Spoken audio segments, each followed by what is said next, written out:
तो यहाँ पे आपको लेयर्स मिलने वाला है। ये लेयर्स को, ये जो हेडिंग है, मैं इसे ड्रैग करके कहीं पे भी रख सकता हूँ। इस लेयर्स की तरफ ध्यान दीजिए, मैं इसे इधर ड्रैग करूँ, इधर ड्रैग करूँ, जिधर चाहिए उधर, बट ये लेयर्स यहाँ पे रहना चाहिए। इसके अलावा और कुछ कलर पैलेट्स वगैरह है तो उसे क्लोज कर दीजिएगा। जैसे मैं आपको दिखा देता हूँ, उसके अलावा कलर का भी आ सकता है जो मुझे अभी ज़रूरत नहीं, इसलिए मैं यहाँ से क्लोज कर रहा हूँ। इसके अलावा यहाँ पे स्विचेस भी आ सकते हैं, ये स्विचेस, इसे भी मैंने क्लोज कर दिया। तो लेयर्स के अलावा जो भी बाकी पैलेट्स है उसे आप क्लोज कर दीजिएगा। और लेयर अगर क्लोज है तो उसे लाने के लिए आप विंडो में जाइए, विंडो खिड़की में चले जाना है, खिड़की में जाकर लेयर्स को लेके आइए। आई मीन विंडो मेनू में जाना है और लेयर्स पे क्लिक करना है ना, सिंपल। अगर आप वो नहीं करना चाहते तो कीबोर्ड से भी कर सकते हैं। देखिए मैं कीबोर्ड से F7 प्रेस कर रहा हूँ, show hide, show hide, show hide. वाह, इंटरेस्टिंग है। तो कीबोर्ड पे F7 बटन से लेयर्स को आप हाइड और शो कर सकते हैं। अच्छा, यहाँ पे टूल्स दिखाई दे रही है, ये टूल्स है, ये से टूल बॉक्स बोलिए या टूल्स बोलिए। आप विंडो में जाकर इसे टूल्स को हाइड कर सकते हैं। विंडो में टूल्स, विंडो में टूल्स, वाओ, है ना इंटरेस्टिंग। लेकिन विंडोज में टूल्स जो है वो शो रखिएगा यहाँ पे। उसके बाद यहाँ पे आ रहा है ये ऊपर जो दिख रहा है ना, ये है option bar, auto select layer, show bounding box. ये ऑप्शन बार है, ये ओ बार नहीं जहाँ पे लोग बार बार जाते हैं। आप समझ गए होंगे कौन सा बार है, मुझे बताने की जरूरत नहीं, आप समझदार हो यार। फिलहाल ये ऑप्शन बार है और मैं इसे हाइड ऐसे कर सकता हूँ, और नहीं है यहाँ पे तो मैं विंडो में जाकर उसे लेके आ सकता हूँ। ओके, मैं उसे लेके आया हूँ यहाँ पे। अब मैं करूँगा क्या, यहाँ पे मैं आपको बता देता हूँ कि ये ऑप्शन बार होता क्या है। जैसे मैं कोई ऑप्शन मतलब टूल सेलेक्ट करता हूँ यहाँ से, तो उसके ऑप्शंस आपको दिखाई दे रहे, अलग अलग ऑप्शंस यहाँ पे आ रहे हैं, है ना। आपको दिखाई दे रहे ऑप्शन चेंज हो रहे हैं। मूव टूल सेलेक्ट करूंगा तो मूव टूल से रिलेटेड, रेक्टेंगल मार्की टूल, ये वाला टूल सेलेक्ट करूंगा तो यहाँ पे अलग ऑप्शंस आ रहे हैं। तो समझ में ऑप्शन टूल बार है क्या एग्जैक्टली। ओके, उसके बाद अब फोटोशॉप के इंट्रोडक्शन में थोड़ा सा आगे बढ़ते हैं। यहाँ पे मैं बताऊँ कि ये मेनूज है, file, edit, image, layer, select, filter, view, window, ये सब आपके मेनूज है। और इसमें से भी बहुत सारे ऑप्शंस हमारे काम के हैं जो हम आगे सीखने वाले हैं। यहाँ पे अभी तक मैंने कोई भी इमेज ओपन नहीं की है, तो इसलिए ये इस तरह से ग्रे दिख रहा है। अगर आप डबल क्लिक करते हो तो यहाँ पे इमेजेस फॉर फोटोशॉप डायरेक्टली आ रहा है, क्योंकि मैंने पहले से इमेजेस ओपन करके रखी थी इसलिए। लेकिन अगर आपको इमेजेस चूज करनी तो आप अपने डेस्कटॉप या माई डॉक्यूमेंट जो भी लोकेशन पे वो इमेजेस ढूंढ के यहाँ पे उस फोल्डर को ओपन करके ऐसे इमेजेस देख सकते हैं। और इसे लाने के लिए, इस डायलॉग बॉक्स को लाने के लिए मैंने क्या किया था, डबल क्लिक किया था सिंपली। या फिर आप कंट्रोल ओ कीजिए, ये अलग तरीका है। या फिर आप फाइल में जाकर ओपन कर सकते हैं। ऐसे तीन तीन तरीके, फाइल में जाकर ओपन कीजिए, कंट्रोल ओ कीजिए, या डबल क्लिक कीजिए। जो आपको पसंद है वो कीजिए। मेरा फेवरेट है डबल क्लिक करना, तो मैं कर लेता हूं। अब ये इमेजेस ऐसी दिखाई दे, ऐसा नहीं हो सकता है। कभी कभार आपको इमेजेस लिस्ट में दिखाई दे सकती है, कभी कभार आपको इमेजेस लार्ज आइकॉन में दिखाई दे सकती है। तो आपको जो भी चाहिए, मतलब मुझे लार्ज आइकॉन में चाहिए, तो यहाँ पे व्यू मेनू में जाकर मैंने ये लार्ज आइकॉन किया है, जो कि आपको दिखाई दे रहा है। व्यू मेनू करना जरूरी है, राइट। इमेजेस यहाँ पे आपको अच्छे से दिखनी चाहिए। और ये इमेजेस जो मैंने ली हैं यहाँ पे, ये प्रैक्टिस के लिए आपको डिस्क्रिप्शन में एक लिंक दूंगा, जहाँ पे डाउनलोड करके, मतलब एक जिप फोल्डर डाउनलोड होगा और ये इमेजेस पे प्रैक्टिस कर सकते हो। अब आप बोलोगे तो हम गूगल से भी ले सकते हैं, डेफिनेटली आप ये ले सकते हैं। लेकिन जो इफेक्ट मैं इस पे बताने वाला हूँ, तो शायद वही इमेजेस आपको गूगल पे मिले ना मिले, इसलिए जो इफेक्ट मैं बताने वाला हूँ उसके ऊपर ही आप एक्जैक्टली प्रैक्टिस करना चाहते हैं। आप चाहते कि यार ऐसा इफेक्ट हमारा हो जाए जैसे सर ने किया था, तो डेफिनेटली ये इमेजेस आपको हेल्प करेगी, इसलिए डिस्क्रिप्शन में लिंक आपको मिल रही है। और फोटोशॉप का कंप्लीट डिटेल इस ट्यूटोरियल में मैं पढ़ाने वाला हूँ, तो मेरा काम बनता है कि आपको सारी चीज़ें मैं अवेलेबल करके दूँ, राइट। अब मैंने यहाँ पे सबसे पहले तो ये इमेजेस में ये वाली इमेज सिलेक्ट की है, ऐश्वर्या राय की। आप बोलोगे सर हमेशा ऐश्वर्या राय को क्यों लेते हो, क्योंकि फिलहाल जो इफेक्ट बताने मुझे, और वो आईज इफेक्ट है या लिप्स कलर चेंज करना है, बहुत सारी चीज़ें कर सकते हैं हम इसमें। हाँ, लिप्स कलर भी चेंज कर सकते हैं, ऐसा क्यों देख रहे हो मेरी तरफ। हम करने वाले हैं, करके दिखाएंगे हम प्रैक्टिकली, बिना लिप्स को छुए, आई मीन यहाँ पे हम सिलेक्शन टूल यूज़ करके लिप्स का कलर देने वाले हैं, आंखों का कलर देने वाले हैं, हम मेकअप भी करने वाले हैं। हम मेकअप मैन बनेंगे, हम आर्टिस्ट बनेंगे, सब कुछ बनेंगे। फोटोशॉप के अंदर बहुत सारी चीज़ें हम करने वाले हैं। काफ़ी इंटरेस्टिंग है, आपको जानने के लिए फोटोशॉप आगे बने रहिएगा। मैंने जैसे इमेज ओपन की, यहाँ पे आ चुकी है। इस इमेज को मैं टाइटल बार से खींच रहा हूँ। ये जो टाइटल बार है ना, बहुत काम की चीज़ है इमेज का। मैं जिधर चाहिए इमेज को लेके जा सकता हूँ, ऐसा इधर चला, इधर इधर, जिधर चाहिए उधर मैं लेके जा सकता हूँ। ऐसा अंदर मत लेके जाओ ऐश्वर्या को, आई मीन इमेज को, ऐसा अंदर मत लेके जाओ ड्रैग करके। ओके, तो गलत ना समझिएगा दोस्तों, हमारा इरादा हमेशा सही रहता है आपको सही बातें बताने का। यहाँ पे मैं आपको बताऊँ कि इमेज को मैंने रखा है मिडल में, और इमेज को मैं डुप्लीकेट करना चाहूँगा। सबसे पहले डुप्लीकेट करने के लिए आपको बस इमेज के टाइटल बार पे राइट क्लिक करना है, और यहाँ पे आपको करना है डुप्लीकेट। वो देखो टाइटल बार पे राइट क्लिक करने के बाद कुछ ऑप्शंस आ रहे हैं, उसमें से मैं डुप्लीकेट ऑप्शंस आपको बता रहा हूँ। और वो पूछ रहा है कि डुप्लीकेट को नाम क्या रखना है, कुछ नहीं, मुझे नाम नहीं चेंज करना है, सारी चीज़ें नहीं करनी, ओके करना है। अब यहाँ पे आप देखोगे डुप्लीकेट हो चुका है। अब मैंने ऐसा क्यों किया, ये इमेज तो है मेरे पास, फिर भी मैंने इसको डुप्लीकेट क्यों बनाया? रीज़न ये, आपको फोटो को बहुत इंपॉर्टेंस देनी फोटोशॉप के अंदर। अगर आप एक प्रोफेशनल आर्टिस्ट या प्रोफेशनल फोटोग्राफर बनना चाहते हैं, मतलब आई मीन फोटो एडिटर बनना चाहते हो, तो आपको डुप्लीकेट इमेज का लेना बहुत इंपॉर्टेंट होता है। जैसे कि एग्जांपल ले लो ना, कोई फोटो शूट किया गया है, और एक फोटो शूट के लिए शायद आपको पता रहेगा या नहीं, बहुत सारी चीज़ें लगती है। जैसे मॉडलिंग का, जैसे एक मॉडल है तो उसके लिए उसका मेकअप बहुत इंपॉर्टेंट रहता है, और वो मेकअप करना, फिर उसके लिए लोकेशन फोटोशूट के लिए, फिर कैमरा का अरेंजमेंट, लाइटिंग, बहुत सारी चीज़ें आती है दोस्तों, बहुत सारी। और ये सब मिला के एक अच्छा फोटोशूट होता है और अच्छे फोटोज़ बनते हैं। और आपने कोई अच्छा फोटो ओपन किया है, और उसमें ऊपर सपोज ये ओरिजिनल फोटो है, और उसके ऊपर आप कुछ काम करो फोटोशॉप में, और आपने कुछ ऐसा एक काम करते करते डिलीट वगैरह किया और सेव हो गया, गलती से सेव हो गया, भगवान ना करे इस फोटो को सेव करूं मैं, लेकिन ऐसे गलती से सेव हो गया, तो फोटोशॉप इस फोटो को रिट्राइव नहीं कर सकता। इतनी ये चीज़ें आपने सेव किया और ये क्लोज हो गया वगैरह, तो आपको ये ऐसे ही मिलेगा। ये फोटोशॉप में आप इधर आके ला के नहीं रख सकते हो, क्योंकि आपने इसको एडिट करते करते गड़बड़ कर दी है। तो ऐसी चीज़ें अगर फोटोशॉप में होती है, ओरिजिनल इमेज के साथ कुछ गड़बड़ होती है, तो आपको वो ओरिजिनल इमेज फिर से नहीं मिलने वाली ना। तो अगर आपके पास पहले से बैकअप है उसका अलग जगह पे, तो अच्छी बात है। नहीं है तो इस इमेज का यहाँ पे डुप्लीकेट लेके काम किया करो। इसको मैं ओरिजिनल को क्लोज कर दूंगा, डोंट सेव, सेव नहीं करना है, क्योंकि मैंने जो एडिट किया है वो बिल्कुल नहीं सेव करना है मुझे। और मैं डुप्लीकेट के साथ जो चाहिए, डुप्लीकेट कैसे पता चला है, इसमें कॉपी लिखा हुआ है, ये दिख रहा है ना आपको, ये डुप्लीकेट है, ये इससे पता चलेगा कि यहाँ पे कॉपी लिखा हुआ है। तो इसमें मैं जो चाहिए वो काम कर सकता हूँ, और मैं इसे सेव भी कर सकता हूँ आसानी से, क्योंकि मेरे पास ओरिजिनल उसका बैकअप ऑलरेडी है। तो इमेज की कदर करना यहाँ पे सीखना है फोटोशॉप के अंदर, इसीलिए डुप्लीकेट बनाना है। जब आप कोई ऐसी इमेज पे काम करो जिसको बनाने के लिए या जिसको खींचने के लिए, मतलब फोटो में जिसका फोटो खींचने के लिए, जिसको कैप्चर करने के लिए बहुत सारी मेहनत लगी, तो उस इमेज का हमेशा बैकअप रखो, और इसमें फोटोशॉप में लेते समय उसका डुप्लीकेट लेके काम किया करो। ओके, तो ये एक जानकारी जो जनहित में जारी करनी थी मैंने कर ली, और अभी आप आगे बढ़ेंगे, हम देखते हैं क्या करना है आगे। राइट क्लिक कीजिए और यहाँ पे इमेज साइज के बारे में जानते हैं। डुप्लीकेट तो हमने जान लिया, इमेज साइज को भी जान लो। अब ये मुझे इसलिए बताना है क्योंकि जैसे मैं इमेज साइज पे लूंगा, एक डायलॉग बॉक्स आता है। इस डायलॉग बॉक्स में आपको विड्थ, हाइट नजर आ रही है, वो पिक्सल्स में आ रही है, विड्थ और हाइट इंचेस में आ रही है, नीचे दिखाई दे रहा है document size. And constant proportion एक ऑप्शन है जो हमेशा चेक रहता है, लेकिन मैंने यहाँ पे अनचेक किया था, ये मैं चेक रखता हूँ, ये चेक रखा है मैंने। कंस्टेंट प्रोपोर्शन ऑप्शन दिख रहा है आपको, और मैंने क्या किया अभी, यहाँ पे मैंने विड्थ जो है 1024 पिक्सल वाला, मैं उसे 500 कर रहा हूँ, तो हाइट भी हो रहा है कम ऑटोमेटिक, 375। जो हाइट यहाँ पे अलग था वो यहाँ पे 375 हो गया, और ओके करते अभी देखिए इमेज की साइज कम हो गई, विड्थ मैंने कम की, हाइट ऑटोमेटिक कम हो गई प्रोपोर्शनल के साथ। मैं इसे अंडू करता हूँ, अंडू, कंट्रोल जेड। फोटोशॉप में अंडू करने के लिए कंट्रोल जेड है, लेकिन सिंगल अंडू के लिए कंट्रोल जेड है। और जब ज्यादा अंडू करने है ना दोस्तों, कंट्रोल जेड नहीं है, कंट्रोल अल्ट जेड है। जी हाँ, आगे बताऊंगा मैं आपको, control alt Z multiple undo के लिए। अब राइट क्लिक कीजिए, दोबारा इमेज साइज लीजिए, और अब आप देखिए जरा, अब आप यहाँ पे देखिए कि मैं क्या कर रहा हूँ, कंस्टेंट प्रोपोर्शन ये अनचेक कर रहा हूँ, नीचे दिखाई दे रहा है कंस्टेंट प्रोपोर्शन मैंने हटा दिया है। अब मैं इमेज की साइज यहाँ पे चेंज कर रहा हूँ 500, तो हाइट जो है 768 ही रह गई, अभी चेंज नहीं हुई हाइट, क्योंकि कंस्टेंट प्रोपोर्शन हटा दिया मैंने चेक नहीं रखा है उसे। ओके, तो इमेज की प्रोपोर्शनलिटी लॉस हो गई, और इमेज ऐसा वर्टिकल खींचा हुआ है, ऐसा बीच में, मतलब वर्टिकल खींचा है, स्ट्रेच किया ऐसा लग रहा है, और ये इमेज थोड़ा सा डर्टी लुक कहा जाता है। इस ऐसे इमेज को कभी यूज नहीं करते, बहुत रेयरली यूज किया जाता है पब्लिकेशन के लिए। जब आप प्रिंटिंग या पब्लिकेशन या कोई पे प्रिंट कर रहे हो इस इमेज को, कहीं पे वेबसाइट पे पब्लिश कर रहे हो डिजिटल मार्केटिंग के लिए, don't use images like these. समझ में आपको, क्योंकि ये थोड़ा सा डर्टी लुक है, तो आपको प्रोपोर्शनलिटी इमेज की लॉस नहीं करनी है। आपको इमेज उस लोकेशन पे एडजस्ट करनी है, तो उसके नीचे टेक्स्ट वगैरह ऐड करके थोड़ा सा एडजस्ट करो, लेकिन प्रोपोर्शनलिटी ये मत करो, ऐसा मत करो, बिल्कुल मत करो। फिलहाल तो हम इसे कंट्रोल जेड कर देते हैं, एक ही अंडू करना था, कंट्रोल जेड। इमेज साइज में प्रोपोर्शनल क्या होता है समझ में आया होगा आपको। अगर आप ये चेक रखते हो तो विड्थ के साथ हाइट भी चेंज होगी, और प्रोपोर्शनली इमेज की मेंटेन रहेगी, प्रोपोर्शनलिटी आई मीन विड्थ और हाइट साथ में चेंज होना चाहिए, क्योंकि वो रिजोल्यूशन मेंटेन होगा। और फिलहाल यहाँ पे मैं इसे कैंसिल कर देता हूँ, ये समझ में आएगा इमेज के साइज के बारे में। इंट्रोडक्शन पार्ट चालू है अभी भी, मुझे आपको फोटोशॉप में एक्सपर्ट बनाना है, तो इंट्रो पार्ट तो मैं बहुत डिटेल में कराऊंगा, क्योंकि मैं लगभग 10 से 12 साल फोटोशॉप पढ़ा रहा हूँ लोगों को, और मेरे पास बहुत सारे फोटोग्राफर भी पढ़ के गए हैं दोस्तों। जी हाँ, तो मैं बस हवा में बातें नहीं करूँगा, मैं आपको डिटेल एक्सप्लेनेशन देने की पूरी कोशिश करूँगा। नेक्स्ट चीज जो मैं बताने वाला आपको, कंट्रोल प्लस, इमेज को जूमिंग करने के लिए कंट्रोल प्लस।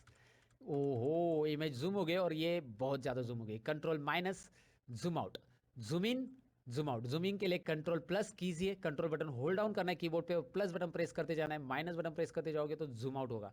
कंट्रोल जीरो कीजिए, fit on screen. Control plus zoom in, look at here. Control minus zoom out.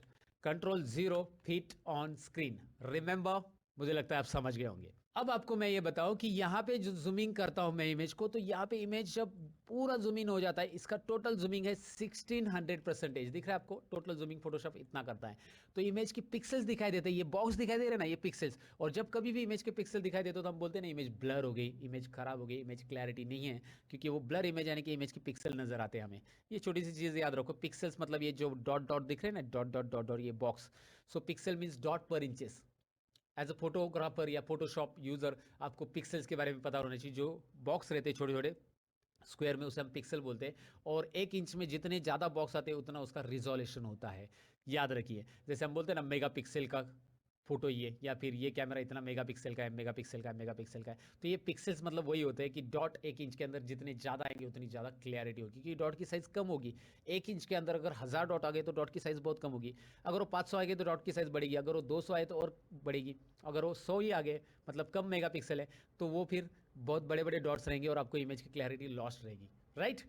तो ये मुझे समझाना है, आसान भाषा में मैंने समझाने की कोशिश की कि इमेज का पिक्सल होता क्या है। अच्छा, अब इसमें इंट्रोडक्शन में एक और बात, इस इमेज को मैं अगर कुछ इफेक्ट दूंगा, यहाँ पे कुछ भी इफेक्ट वगैरह दूंगा, तो उसको सेव कौन कौन से फॉर्मेट में हो सकता है, यहाँ पे मैं आपको दिखाता हूँ। इसको सेव करने के लिए फाइल में जाना है, save for web, save as और सेव, ऐसे 3 ऑप्शन है। मैं इसमें सेव फॉर वेब ले रहा हूँ, सेव एज भी बताऊंगा, सेव भी बताऊंगा। सेव फॉर वेब में ऐसा एक डायलॉग बॉक्स आता है जिसमें आपको राइट साइड में यहाँ पे कुछ ऑप्शंस मिलता है, जो इसमें इमेज को कैसे फॉर्मेट में सेव करना है। आपको 4 फॉर्मेट यहाँ पे मिल रहे हैं फिलहाल। देखिए GIF, JPG, PNG के 2 है, उसमें 24 ही हम यूज़ करेंगे, और WBMP, Windows bitmap.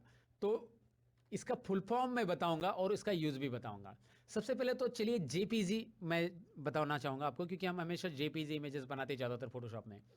Joint photographic expert group. जब मैं इसे सेव करूंगा तो आपको दिखाऊंगा कि इसमें फ़र्क क्या होता है।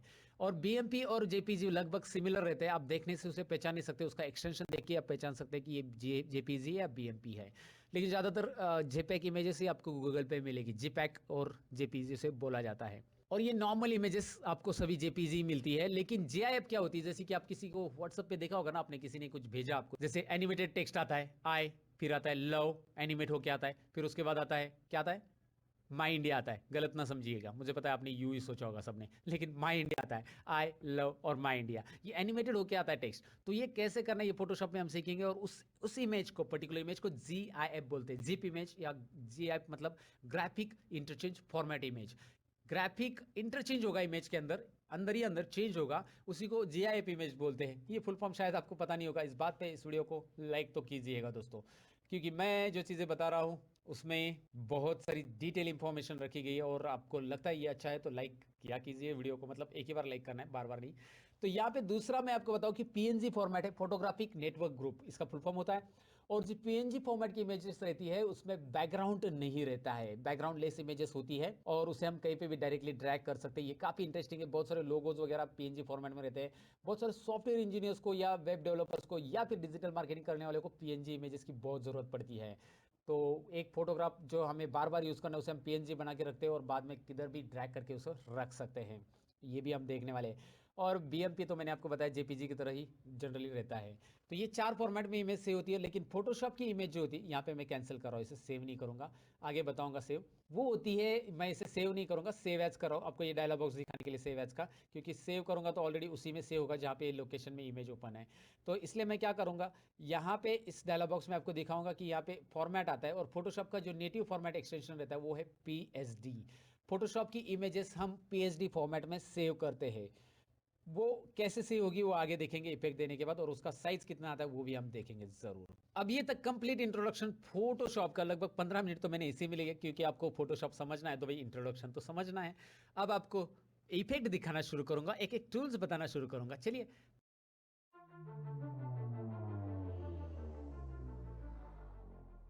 पहला टूल्स हम यहाँ पे जानते हैं जिसका नाम है रेक्टेंगुलर मार्की टूल्स। टूल्स में हम देखेंगे यहाँ पे रेक्टेंगुलर मार्की टूल्स। तो रेक्टेंगुलर मार्की टूल्स है, उसके बाद इलेप्टिकल है, सिंगल रो मार्क्यू है, और सिंगल कॉलम ही है। रेक्टेंगल मार्की टूल हम ले रहे हैं, और जैसे मैं लूँगा इसके लिए मुझे यहाँ पे कुछ ऑप्शंस मिलेंगे, लेकिन ये ऑप्शंस देखने के पहले मैं इसे यहाँ से सिलेक्ट करके बताऊँगा आपको। इमेज को मैंने ऐसा रेक्टेंगुलर सिलेक्ट कर लिया, दिखाई दे रहा है इमेज रेक्टेंगुलर शेप में सिलेक्ट हो चुका है। अब इससे होता क्या है, मैं इमेज को थोड़ा सा इधर रखना चाहूँगा और एक नया पेज लेना चाहूँगा। कंट्रोल एन, नया पेज ले रहा हूँ मैं बताने के लिए कि इससे होगा क्या, ये सिलेक्शन से कंट्रोल एन करके मैंने नया पेज लिया और नए पेज में मैं साइज जो रख रहा हूँ फोटो की इमेजेस की, मैं यहाँ पे 12080720 रख रहा हूँ, एचडी साइज में ले रहा हूँ। तो मैं ये ले रहा हूँ और ओके कीजिए इस साइज को, और इसका भी मूव टूल से यहाँ पे टाइटल बार से इसे साइड में रखिए। मूव टूल दिखाई दे रहा है आपको, ये फोटोशॉप में बार बार हमें यूज़ करें, उसका शॉर्टकट की है वी। अगर आप ये टूल पे और वी प्रेस करते हो तो मूव टूल पे आ जाते हो, वी कीबोर्ड पे प्रेस करते हो तो देखिए वी, राइट। अब मैं यहाँ पे क्लिक करूँगा, ये इमेज आ गया आएगा, यहाँ पे क्लिक करेंगे तो ये ब्लैंक इमेज आ गया आएगा। नया पेज मैंने लिया है, कंट्रोल एन करके ये नया पेज।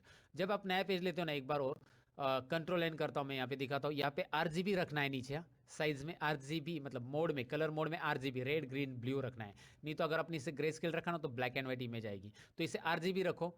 फिलहाल इसे कैंसिल कर देते हैं, मेरा तो आरजीबी है, ऊपर टाइटल में देख सकते हैं आप, यहाँ पे आरजीबी आ चुका है।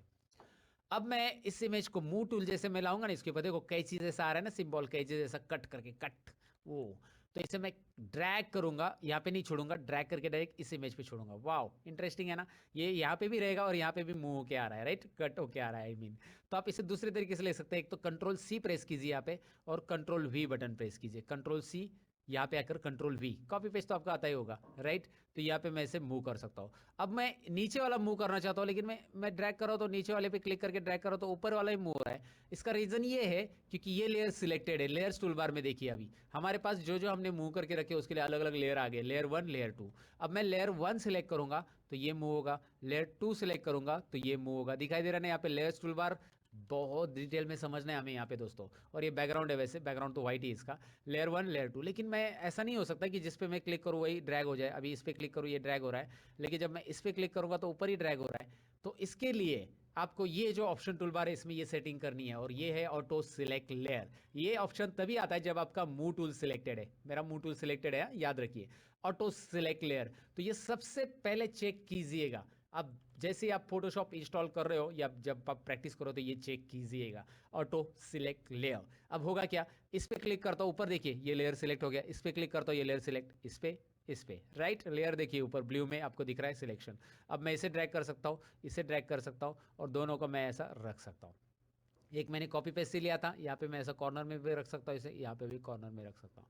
तो समझ में आपको ये रेक्टेंगल मार्की टूल करता क्या है। अच्छा चलिए, रेक्टेंगल मार्की टूल से मैं इसे हटा देता हूँ, कंट्रोल डी, और मैं इसे सिलेक्ट करना चाहता हूँ रेक्टेंगल मार्की टूल से, लेकिन अलग तरीके से मैं आपको दिखाता हूँ कैसे। रेक्टेंगल मार्की टूल ही लूंगा, लेकिन यहाँ पे मैंने पहला न्यू सिलेक्शन रखा है, इसका नाम है न्यू सिलेक्शन, जो ऊपर का पहला ऑप्शन है। लेकिन उसके बाजू का सिलेक्शन अगर मैं लेता हूँ उसका नाम क्या है, देखिए ऐड टू सिलेक्शन। इससे क्या होता है, ऐड टू सिलेक्शन में रखता हूँ, अगर मैं इसे सिलेक्ट करता हूँ इतना पोर्शन और मैं दोबारा इसे सिलेक्ट करना चाहता हूँ तो यहाँ पे देखिए दो एक साथ सिलेक्ट होंगे। अच्छा अगर मैंने कंट्रोल डी करता हूँ इस सिलेक्शन को हटाने के लिए, कंट्रोल डी कीजिए, याद रखिए control D to remove the selection, control D, समझे कि नहीं, कंट्रोल डी, डिलीट नहीं, ओके। तो यहाँ पे मैं आपको न्यू सिलेक्शन में दिखाता हूँ होता क्या। न्यू सिलेक्शन अगर मैं इतना करता हूँ और दोबारा यहाँ पे करने जाता हूँ तो वो हट रहा है, यहाँ पे करूँगा ये हट रहा है, यहाँ पे करूँगा ये हट रहा है। तो दोनों कैसे रहेंगे, दोनों रखने के लिए आपको ऐड सिलेक्शन पे क्लिक करना होगा, इधर का भी रहना चाहिए इधर का भी रहना चाहिए, देखिए दोनों भी है, राइट ना। कंट्रोल डी दोनों हटाने के लिए, यहाँ पे मैंने इतना सिलेक्ट किया, यहाँ पे मैंने इतना सिलेक्ट किया, दोनों भी सिलेक्ट हो गए। और दोनों आंखें मूव टूल से हम करेंगे ड्रैग और यहाँ पे रखेंगे। अब देखिए क्या हो रहा है, ओह समझ में आपको, अभी ये समझाने की ज़रूरत नहीं लगता है मुझे, क्योंकि आपको समझ में आया होगा कि हुआ क्या है। मैंने ड्रैग किया यहाँ से यहाँ तक, उतने सिलेक्शन में आ गए, कंट्रोल डी सिलेक्शन हटा दीजिए। तीसरे सिलेक्शन की तरफ बढ़ते हैं जिसका नाम है सब्सट्रैक्ट फ्रॉम सिलेक्शन। ये वाला सब्सट्रैक्ट फ्रॉम सिलेक्शन में चेक रखता हूँ, और अगर मैं इतना सिलेक्ट करता हूँ, इतना सिलेक्ट किया मैंने और इसमें से इतना पोर्शन मुझे माइनस कर देना है, माइनस मैंने इतना सिलेक्ट कर लिया, देखिए थोड़ा सा ज़्यादा कर लेते हैं, वाओ। अब मैं इसे मूव टूल पे क्लिक करूंगा और ड्रैग करूंगा, क्या होगा आपको समझ में आया होगा। सब्सट्रैक्ट सिलेक्शन क्या करता है, माइनस कर लेता है उस सिलेक्शन में से, राइट। करना क्या है समझ में होगा, पहले से एक सिलेक्शन किया आपने, दोबारा सब्सट्रैक्ट दोबारा सिलेक्शन लीजिए, ऑलरेडी ये चेक है, और देखिए है ना इंटरेस्टिंग। अब इसे मूव कीजिए, क्या होगा, अलग अलग सिलेक्शन से अलग अलग चीज़ें बनती है और वो आपको दिखाई दे रही है। कंट्रोल डी हटा दीजिए और लास्ट सिलेक्शन की तरफ बढ़ते हैं। एक बार फिर से हम रेक्टेंगल मार्की टूल से सिलेक्ट करते हैं और यहाँ पे और एक बार हम इंटरसेक्शन टूल से सिलेक्ट करते हैं। अब इससे क्या होगा कि जो दोनों में इक्वल है वही रहेगा, बाकी का नहीं आएगा। दोनों में इक्वल है यानी कि क्या, यहाँ पे देखिए क्या हो रहा है, दोनों में जो इक्वल है वही आ रहा है। मैं दोबारा दिखाता हूँ, इतना आपने सिलेक्ट किया है, इतना ही सिलेक्ट किया और आपने इतना ही सिलेक्ट किया, अभी दोनों में इक्वल कौन सा पार्ट है देखिए, वो इतना ही पार्ट इक्वल है वही रहेगा। सो इंटरसेक्शन आपको समझ में आया होगा। इसके अलावा ये तो चार मैंने बताया सिलेक्शन का, इसके अलावा यहाँ पे फीदर इफेक्ट दिखाई दे रहा है आपको। Feather, it's a feather, FEATHER। इसे फादर नहीं बोलना है। एक स्टूडेंट को मैंने पढ़ने के लिए बोला, उसने वो ई देखा ही नहीं, उसने फादर बोल दिया। सर फादर इफेक्ट, बोला फादर इफेक्ट नहीं, फोटोशॉप में तो फादर मारेंगे तो मैं पकड़ के पप्पा तुम्हें फादर नहीं है, फीदर इफेक्ट है दोस्तों। सो यहाँ पे फीदर इफेक्ट में करना क्या है मैं आपको बता दूं। यहाँ पे 0 पिक्सल तो पहले से रहता है। मैं अगर इसे 10 पिक्सल करता हूँ, 10 से शुरू करते हैं, और मैं इसे ड्रैग करके सिलेक्ट करता हूँ। अब जरा नोटिस कीजिए रेक्टेंगल मार्केट टूल पे क्या हो रहा है, उसके एज जो है ना, एज राउंड हो चुके हैं, राउंड। और इसे मैं मूव करता हूँ, जरा इसमें क्या इफेक्ट दिखता है हमें, जरा यहाँ पे नजर आएगा आपको। कुछ इफेक्ट है जो आपको यहाँ पे नोटिस करना है। मैं इसे इसे यहाँ पे रख देता हूँ और इसे यहाँ पे रख देता हूँ। दिखाई दे रहा है, राउंड होने की वजह से उसका जो एज है ना इमेज का, वो थोड़ा सा ब्लर है, मतलब स्मज, मतलब बैकग्राउंड में मर्ज हो गया है। आपको यहाँ पे ऐसा एज प्रॉपरली कैंची से कट करके लाया ऐसा नहीं दिख रहा है ना, मर्ज हो चुका है। ये काफ़ी इंटरेस्टिंग इफेक्ट है और इसे आप रख सकते हैं कभी भी। कंट्रोल डी कीजिए और यहाँ पे थोड़ा सा इफेक्ट मैं बढ़ा रहा हूँ फीदर का, 50 करो, थोड़ा सा नहीं ज़्यादा ही बढ़ा रहा हूँ। और अब सिलेक्ट करके देखिए क्या हो रहा है, राउंडेड कॉर्नर्स, वाओ। अब मैं इसे मूव करूंगा कैसे, मैं इसे एक काम करता हूँ, ये यहाँ पे नहीं मूव करता हूँ मैं इसे, इस चीज़ को, ये जो मैंने रखा है इसको मिनिमाइज रखता हूँ। मिनिमाइज रखेंगे तो आपको यहाँ पे नजर आएगा नीचे बॉटम में, दोबारा आप इसे ले सकते हैं, दिखाई दे रहा है ना। अब मैं दूसरा इमेज लेता हूँ, डबल क्लिक, और यहाँ पे इमेज ले रहा हूँ मैं अभी, कोई ब्लैंक नहीं ले रहा हूँ। तो इमेज लेके मैं कहाँ पे रख रहा हूँ, चलिए मैं ये वाला लेता हूँ। हम दे चुके सनम, सॉरी हम दिल दे चुके सनम, हम तो बिल दे चुके सनम होटल का। ओके यहाँ पे देखिए, फिलहाल तो यहाँ पे मूव टूल ड्रैग कीजिए, यहाँ पे आ गया है। वाओ, ये काफ़ी इंटरेस्टिंग लग रहा है ना। अगर आप नॉर्मली लेते हो विदाउट फिगर इफेक्ट तो ये इतना इंटरेस्टिंग नहीं नज़र आएगा। तो आपको कुछ नया सीखने ज़रूर मिला होगा दोस्तों इसमें, कि ये फीदर इफेक्ट काम क्या करता है। ये बैकग्राउंड के साथ मर्ज हो रहा है ना, यहाँ पे पता भी नहीं चल रहा, अलग सामने इस इमेज को रखा है, ये एक इफेक्ट क्रिएट हो रहा है और काफ़ी अमेजिंग लग रहा है। मुझे तो अमेजिंग लग रहा है, आपको कैसा लग रहा है कमेंट सेक्शन में ज़रूर लिख देना। आगे बढ़ते हैं, इसको मैं कंट्रोल डी कर दूंगा, सिलेक्शन को हटा दूंगा। यहाँ पे इस इमेज को मैं इस साइड रखता हूँ, इस इमेज को इस साइड रखता हूँ, आपको देखने के लिए थोड़ा सा आसानी हो जाएगी। इस इमेज को ओके, आप ऐसा रख सकते हैं, कोई इशू नहीं है। टाइटल बार को लेके खींचना, इमेज को इधर उधर जिधर चाहिए उधर खींचो, बस आपका काम हो जाएगा। अब आपके यहाँ पे एक नोटिस करना है, यहाँ पे जो आया हुआ इमेज है ना, ये वाला, ये मुझे नहीं चाहिए यहाँ पे फिलहाल टेम्परेरी, तो हाइड कर दो। देखिए hide show, hide show, hide show, दिखाई दे रहा है ना। ये लेयर टूल बार बहुत काम की चीज़ है, इसे ध्यान में रखिएगा। इसे हाइड करना है लेयर को, टेम्परेरी शो। ये लेयर नहीं चाहिए तो राइट क्लिक करके delete layer, delete layer, directly right click करके उसके ऊपर डिलीट लेयर या यस कीजिए, या फिर यहाँ पे डायरेक्टली डिलीट ऑप्शन है, यहाँ पे एक ऑप्शन है छोटा सा डिलीट ऑप्शन, रिसाइकल बिन की तरह डिलीट, यस। वापिस चाहिए कंट्रोल जेड, सिंगल अंडू तो करना है। ओके, अब आगे बढ़ते हैं। इस सिलेक्शन में मैंने आपको बताया कि फीदर इफेक्ट होता क्या है। मैं फीदर इफेक्ट को यहाँ पे 0 रखना चाहूँगा और फिर इसे एक बार दोबारा ड्रैग करके दिखाऊंगा, लेकिन इस बार मैं इस लेयर को हाइड करूँगा और यहाँ पे मैं मूव टूल से दोबारा, या कॉपी पेस्ट करेंगे तो भी चलेगा, मैं मूव टूल से ड्रैग करके माउस को क्लिक एंड ड्रैग करना है, यहाँ पे रख देना है, आ गया। ये थोड़ा सा डर्टी लुक लग रहा है ना, मतलब ये इतना अच्छा नहीं लग रहा है, जैसे चिपका दिया है इसे कैंची से काट के, ऐसा लग रहा है। छोड़ दो इसे, हाइड कर दो। चलो आगे बढ़ेंगे, कंट्रोल डी करके इसको हाइड कर देंगे, रिमूव कर देंगे। तो आपको ये चीज़ पता चली यहाँ पे कि रेक्टेंगुलर मार्क्यू टूल यूज कैसे कर सकते हैं, राइट। अब मैं इस रेक्टेंगुलर मार्क्यू टूल से कुछ चीज़ें करके दिखाता हूँ, जरा थोड़ा सा प्रैक्टिकल इफेक्ट करके देखते हैं, जो इंटरेस्टिंग शायद आपको लगेगा। मैं इस इमेज के ऊपर करना चाहूँगा। ये इमेज में मैं क्या कर रहा हूँ, रेक्टेंगल मार्क्यू टूल ले रहा हूँ, पिक्सल का इफेक्ट मैंने 0 रखा है, सिलेक्शन में मैंने न्यू रखा है, और मैं सलमान को सिलेक्ट कर रहा हूँ, इतना पोर्शन, और मैं इसे कॉपी करूंगा। यू नो दैट कॉपी मतलब क्या होता है, ओके। और मैं कंट्रोल एन करूंगा। तो यहाँ पे कंट्रोल एन बटन प्रेस करने के बाद जो डायलॉग बॉक्स आ रहा है उसमें इमेज की साइज कुछ लीजिए, जैसे मैं यहाँ पे ले रहा हूँ 1280 बाय 720, ये वाला नया वाला फिर से ले रहा हूँ, ओके कर रहा हूँ। ओके करने के बाद इसे साइड में रख देता हूँ। साइड में रखने के बाद यहाँ पे जरा कंफ्यूजन बढ़ रहा है, तो ये ऐश्वर्या राय की इमेज को छोटा करता हूँ, इसे बाद में जरूर यहाँ में छोटा कर दिया मैंने, और मतलब मिनिमाइज कर दिया, और इसे साइड में रख देता हूँ, ये व्हाइट वाला इधर रख देता हूँ। अब ये सलमान खान की इमेज है ना, मूव टूल से सलमान खान की इमेज इसे ड्रैग करता हूँ। आप कॉपी करें, कंट्रोल सी करके पेस्ट करें, यहाँ पे कंट्रोल सी मैंने किया था, तो पेस्ट भी करेंगे तो भी चलेगा, मूव करेंगे तो भी चलेगा। इसे मैं मिनिमाइज कर दूंगा और यहाँ पे आ जाऊंगा इस पेज पे। इस पेज में मैं कंट्रोल आर करूंगा तो मुझे रूलर दिखाई देगी, राइट, ऊपर रूलर दिखाई दे रही, कंट्रोल आर है ना, ये टेम्पररी रूलर शो करनी हाइड करनी आप कर सकते हैं। इस इमेज को मैं ऐसे ड्रैग ऐसे उठा के ऐसे कॉर्नर में लाके रखूंगा। यहाँ पे कुछ मैग्नेटिक इफेक्ट है जो कि आप कॉर्नर में लाते ऑटोमेटिक वो खींच लेगा, देखो खींच रहा है खींच रहा है। आपको ऐसा अंदर ढकलना नहीं, इमेज को अंदर नहीं लेके जाना है, और यहाँ पे भी ऐसा टच कर देना है, बस टच करोगे ऑटोमेटिकली टच हो जाएगा। अब आपको कंट्रोल टी बटन प्रेस करना है, जरा ध्यान दीजिए। कंट्रोल टी बटन होने के बाद मतलब कंट्रोल टी बटन प्रेस करने के बाद यहाँ पे कुछ पॉइंट्स आ रहे हैं जिससे आप इमेज की साइज बढ़ा सकते हैं। मैं कंट्रोल टी हटाता हूँ, एंटर बटन। अब आप चाहते कि यार बिना कंट्रोल टी से आ नहीं सकते कि ये पॉइंट आ सकते हैं, यहाँ पे देखिए एक ऑप्शन है, यहाँ पे दिख रहा है शो बाउंडिंग बॉक्स, लेकिन ये मूव टूल बार सिलेक्ट है तभी ये आ जाता है, याद रखिए शो बाउंडिंग बॉक्स। और आपको अभी भी पॉइंट आ रहे हैं, देखो इसके ऊपर माउस लेके जा रहे हो तो आपको ये एरो साइज मिल रहा है ना, जिससे आप क्लिक करके इमेज की साइज बढ़ा सकते हैं। लेकिन ये हमेशा ही रहेगा, और आप नहीं चाहते हो तो इसे हटा दो और कंट्रोल टी करो तब आते हैं। ये कंट्रोल टी यानी कि ट्रांसफॉर्म, कंट्रोल टी। अब यहाँ पे करना क्या, इमेज की साइज कैसे बढ़ाना है ये रूल याद रखो। यहाँ पे कंट्रोल टी करने के बाद शिफ्ट बटन प्रेस करके इमेज के कॉर्नर पे लेके आ जाओ दोस्तों, इमेज के कॉर्नर पे। यहाँ पे देखिए कॉर्नर पे इमेज पे आना है। सो इमेज के कॉर्नर पे आने के बाद यहाँ पे आपको शिफ्ट बटन प्रेस करके ड्रैग करना है, खींचना है, खींचो खींचो खींचो। क्यों शिफ्ट बटन प्रेस करो, मैं शिफ्ट नहीं प्रेस करूंगा तो इमेज ऐसे हो जाएगा। ओ माय गॉड, ये ऐसे हो जाएगा, ये बहुत डर्टी लुक आएगा ना, इमेज की प्रोपोर्शनलिटी चली जाएगी। दोबारा मैं बताओ कि इमेज की विड्थ के साथ हाइट बढ़नी जरूरी है, तो शिफ्ट बटन प्रेस करो, वो ऑटोमेटिकली इस कॉर्नर से ही करना है और ड्रैग करके नीचे लाके रख देना है। शिफ्ट बटन होल्ड डाउन करके माउस का बटन लेफ्ट बटन कॉर्नर पे क्लिक करके ड्रैग कीजिए, और फिर ये कंट्रोल टी के पॉइंट्स हटाने के लिए एंटर कीजिए, कंट्रोल टी के पॉइंट्स हट जाएंगे। साइज कैसे बढ़ाना है प्रोपोर्शनली, डेफिनेटली आपको समझा होगा। Control T shift button corner पे ड्रैग कीजिए। अब इस इमेज के साथ मैं क्या करूंगा, इसका डुप्लीकेट बनाना चाहता हूं, तो डुप्लीकेट कैसे बनाऊंगा। यहाँ पे लेयर दिखाई दे रहा है आपको राइट साइड में, लेयर टूलबार, जो कि मैंने स्टार्टिंग में बता दिया है, इसका बहुत रोल है हमारा। तो इसके ऊपर राइट क्लिक करके हम इसे डुप्लीकेट लेयर कर सकते हैं। देखिए डुप्लीकेट लेयर है ना, डुप्लीकेट लेयर कीजिए ना डुप्लीकेट, फिर और इसका नाम वगैरह देने की जरूरत नहीं, वैसे जो नाम आ रहा है वो रहने दे दो और ओके करो। लेयर 1 का कॉपी आ रहा है, आने दो। हम इसे ड्रैग करके देखते हैं क्या हो रहा है। देखिए एक और डुप्लीकेट आ रहा है, बस उसके ऊपर क्लिक एंड ड्रैग करके रखिए। यहाँ पे देखो लेयर आ गया, और ये लेयर यहाँ पे रख दिया, ऐसे टच करके रख देना है, राइट। डुप्लीकेट करने का और एक तरीका है, मैं आपको दिखाता हूँ कैसे करना है। ये डुप्लीकेट समझ में होगा, राइट क्लिक कीजिए, इसे डिलीट कीजिए, नहीं चाहिए इस लेयर को। डुप्लीकेट करने का दूसरा तरीका बता रहा हूँ।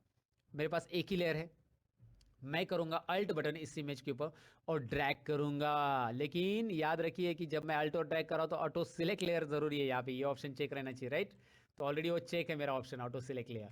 तो अल्ट और ड्रैग करके डायरेक्टली डुप्लीकेट हो रहा है ना, इंटरेस्टिंग है ना, डायरेक्ट डुप्लीकेट करने का ऑप्शन। आप यहाँ पे राइट क्लिक करने से अच्छा है कि अल्ट और ड्रैग कीजिए, वो तो अच्छा है ना, ईजी है। अब इसे मैं करना क्या चाहता हूँ, एडिट में जाकर मैं ट्रांसफॉर्म करूंगा। ट्रांसफॉर्म में फ्लिप हॉरिजॉन्टल, एडिट मेनू, transform option, flip horizontal option, मिला, मिला मुझे तो मिल गया, आपको भी मिल जाएगा। और क्या हो गया, oh my God, Salman Khan ये क्या कर रहा है, आप समझ गए ये क्या आ रहा है इमेज का, राइट। तो इमेज को मैंने बस मिरर इफेक्ट दे दिया है, और ऐश्वर्या राय को गायब करके बस सलमान हाथों को मतलब चूम रहा है, किसके पता नहीं, वो दिखाई नहीं दे रहा है। सो वैसे ही इनके लाइफ में से ऐश्वर्या राय गायब हो गई है। मैं बस मजाक के तौर पे बता रहा हूँ, इसे पर्सनली ना ले, अगर सलमान खान इस वीडियो को देख रहा है तो। वैसे सलमान खान क्यों देखेगा भाई मैं बस जोक कर रहा हूँ। लेकिन इस वीडियो में जितनी भी घटनाएं मैं बताऊंगा वो सब काल्पनिक रहेगी।